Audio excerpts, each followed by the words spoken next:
Бүгүн Борбордук шайлоо комиссиясы кечки саат 6-га чейин көрсөтүлгөн талапкерлерди жана партияларды каттоосун аяктайт. Бир мандаттуу округдардан арыз менен кайрылган 381 адамдын 50дөн ашыгы талапкер болуп катталды. Ал эми шайлоого катышуу ниетин билдирген 70тен ашуун партиянын 23-ү талапкерлердин тизмесин аныктап, 7 партия өз тизмелерин беришти. Эми Боршайком берилген документтерди 28 октябрга чейин мамлекеттик органдар менен бирге текшерип чыгат. Андан кийин каттоодон өткөн талапкерлер жана партиялар үгүт иштерине аттанышат. Белгилей кетсек, партиялар парламентке өтүү үчүн жалпы шайлоочулардын 5%дан кем эмес добушун алышы керек. Ошондой эле ар бир облуста катышкан шайлоочулардын санынан 0,5%дан кем эмес добушун алуулары шарт. Эгерде партиялар ушул талаптардан өтүп, мандаттарды бөлүштүрүүгө жетсе, анда партиянын ичиндеги мандаттар шайлоочулардын добушунун санына жараша берилет.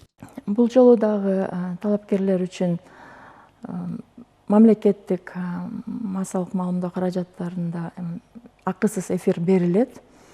Борбордук деңгээлде дебаттар партиянын арасында болот. 3 этап болот. Жаш талапкерлер үчүн дебаттар, аял талапкерлер үчүн жана партиянын лидерлери үчүн.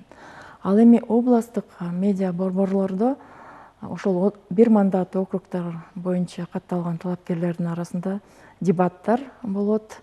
Ошондой эле акысыз эфирдик убакыт ошол индивидуалдык бир билдирүүлөр үчүн дагы берилет.